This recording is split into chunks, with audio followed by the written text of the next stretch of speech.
কাৰ্যসূচী পালন কৰিবলগীয়া হৈছে। এই কাৰ্যসূচীটো যোৰহাট ডিভিজনতে নহয়, গোটেই অসমতে 43টা ডিভিজনত 46টা ডিভিজনত এই কাৰ্যসূচী আজি গ্ৰহণ কৰা হৈছে।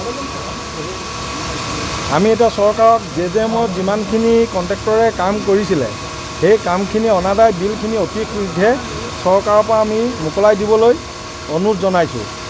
আৰু আমাৰ বহুত সংখ্যক বিল অলৰেডি আমাৰ ইয়াত আহি চেংচন হৈ পৰি আছে, সেইখিনিও আমাক আজি পৰ্যন্ত পে'মেণ্ট আমাক কণ্ট্ৰেক্টৰসকলক দিয়া নাই।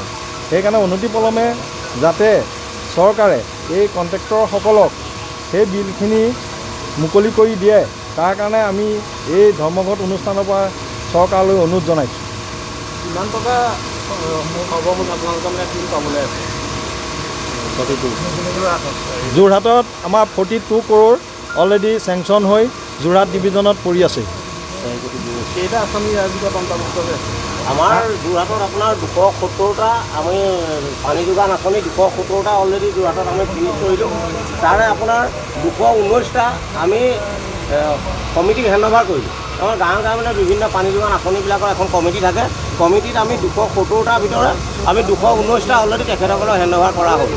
ইয়াৰে কিন্তু আমাৰ পইচা প্ৰায় 42 কোটি টকা আমাৰ ফাইনেন্সত চেংচন হৈ আহিলে।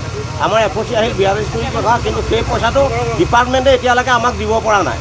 আৰু তাৰে আমাৰ 4 কোটিমান টকা আমাৰ এই ধৰক আপোনাৰ পেণ্ডিং হৈ আছে। পেণ্ডিং মানে কিছুমান বিল আমাৰ ডিচি অফিচত আছে জমা হৈ, কিছুমান আমাৰ নিজৰ ডিপাৰ্টমেণ্টতে আছে, কিছুমান হেড অফিচত আছে।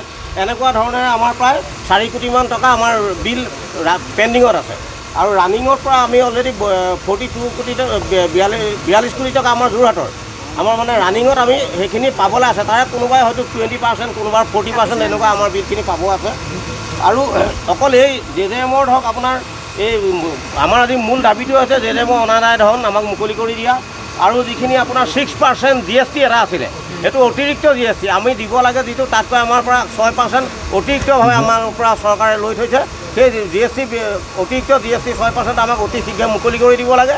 আৰু ইয়াৰ লগতে সংগতি ৰাখি আমাৰ যিখিনি প্ৰথম জেজেএম আৰম্ভ হৈছিল অসমত, আমাৰ FSTC ইমিডিয়েট FSTC বুলি এটি অতি ক্ষুদ্ৰ আমাৰ কণ্ট্ৰেক্টৰবিলাকে কোনোবাটোৱে হয়তো 40টা কৰিছিলে, কোনোবাই 20টা কৰিছিলে। এনেকৈ যিখিনি জেজেএম আৰম্ভ হৈছিলে ইমিডিয়েট FSTC, সেই পইচাটো আজিলৈকে আমাৰ মুকলি কৰি দিয়া হোৱা নাইকিয়া। আমাক সেই পইচাটো মুকলি কৰি দিব লাগে। আৰু ইয়াৰ লগতে আনুষাংগিকভাৱে জেজেএমৰ লগত আমাৰ এটা ডিভিজন জীয়াই থাকিবলৈ, যেনেকৈ আমি আজি শংকৰ সংঘত কাম কৰিছোঁ, ক'ৰবাত প্ৰাইম মিনিষ্টাৰ তাত কাম কৰিছোঁ, বা আমাৰ ধৰক 26 জানুৱাৰী 15 আগষ্ট এইবিলাকত যেনেকৈ আমাৰ কামবিলাক কৰা হয়, এইবিলাক একেবাৰে আমাৰ ক্ষুদ্ৰ কণ্ট্ৰেক্টৰে কৰা হয়, যিখিনি আমাৰ হেণ্ড টিউবেল কৰি মেলি জীয়াই থকা কণ্ট্ৰেক্টৰ।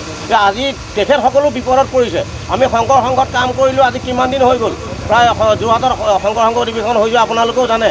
আজিলৈকে কিন্তু আমাৰ একো এটা প্ৰমাণেই নাই। আজি আমি কাম কৰিছোঁ, আমাৰ ৱৰ্ক অৰ্ডাৰ নাই, তাত আমাৰ কোনো এষ্টিমেটৰ একো কথা নাইকিয়া। এই সমস্ত এটা ডাঙৰ মানে এটা বুমেৰাং হৈ আছে আচলতে। গতিকে এই গোটেই কথাখিনি লৈ পেলাই আজি আমি গোটেই সদৌ অসমৰ আমাৰ যিমান জনস্বাস্থ্য কাৰিকৰী ডিভিজন আছে, প্ৰত্যেক ডিভিজনতে আমি 2 ঘণ্টাৰ কাৰণে এই অৱস্থান ধৰ্মঘট আমি পালন কৰিছোঁ।